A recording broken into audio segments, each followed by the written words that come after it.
So you think you know how to bag and board comic books? Oh my God, bro. Mama! Well, that's definitely one way to do it. But the information that I'm going to give you guys today, I believe, is the fastest way to assemble bags and boards and will double, if not possibly even triple, the amount of bags and boards that you do within a given time frame.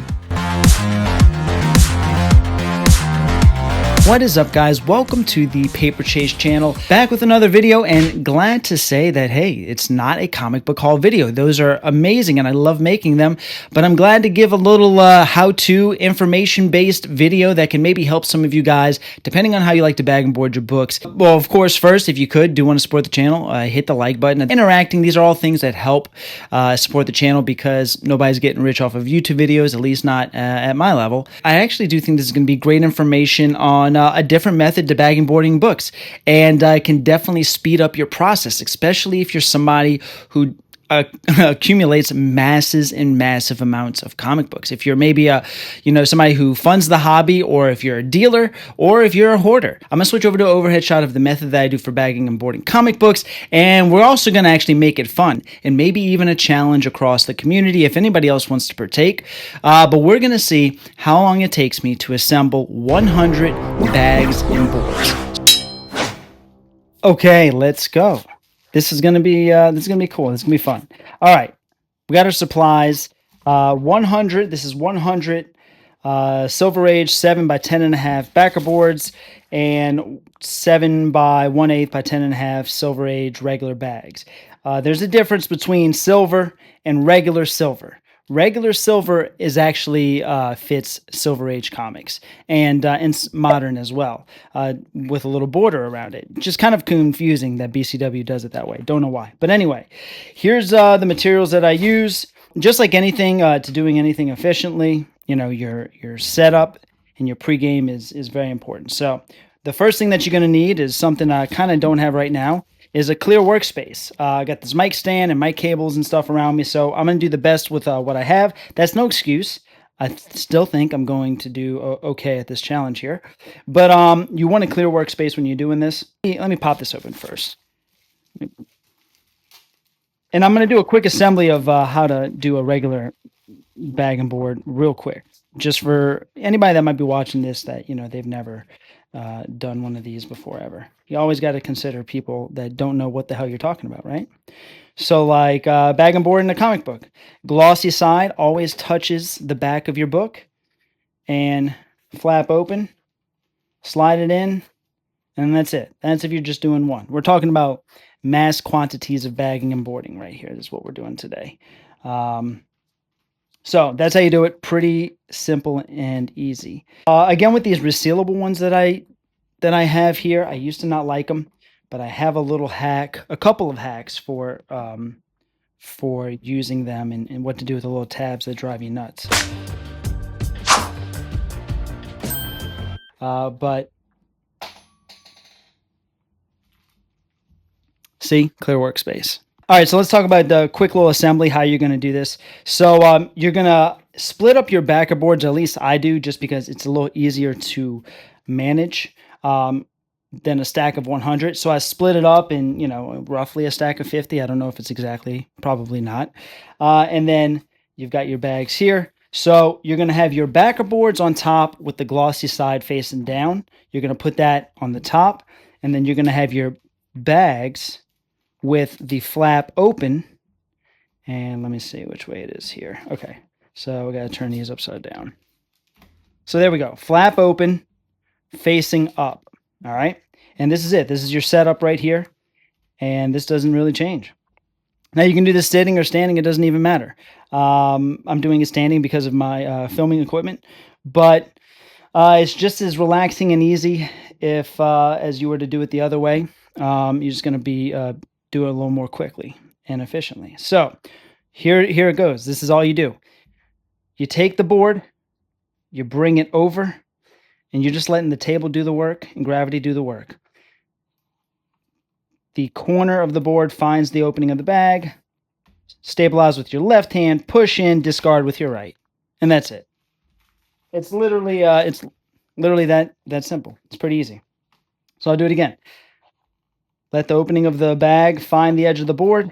Keep everything arms down, shoulders down. You don't have to like raise your shoulders up, so you're not going to be, have tiring in your shoulders after doing, 300-400 of these. And then you slide to the right. Now, after I kind of get in a rhythm, what I'll do is as I'm sliding the one I just did, I'll grab the next one with my left hand and then continue like that. Now, there is a couple of little hang-ups that you'll see when you're doing this, especially if you're going super quick like I'm about to try to do. The bags are going to get stuck to the bottom of your assembled bag and board, and they're going to want to slide with you. So you will spend some time readjusting and reconfiguring your space and keeping it neat so you can function well. But that's okay. That hang up is nothing when it comes to how quickly you're going to get at this once you get into a rhythm. So, you will have those little minor setbacks, but overall it nets to much, much quicker time assembling all this stuff. So let's see how it goes. And it will go pretty quickly with the time lapse, but that way you don't have to, watch the entire thing. So I think we're ready to go. I got about 50 here. Another 50 is going to replace it once I get through it. Everything's in position. Let's see how it goes. 100 bags and boards. Let's go. Okay. Let's send me back in just light. Yeah. Quick light adjust. Yeah, that looks way better. Okay, now you can see it better. Here we go.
Time. All right.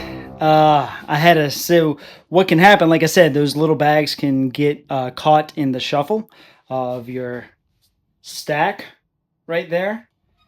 So the little bags can get caught in the shuffle. So I figured I'll have a spare one just in case one slips in and I can't find it. And I've also caught BCW too being not accurate with their count. But, that's not what this video is about.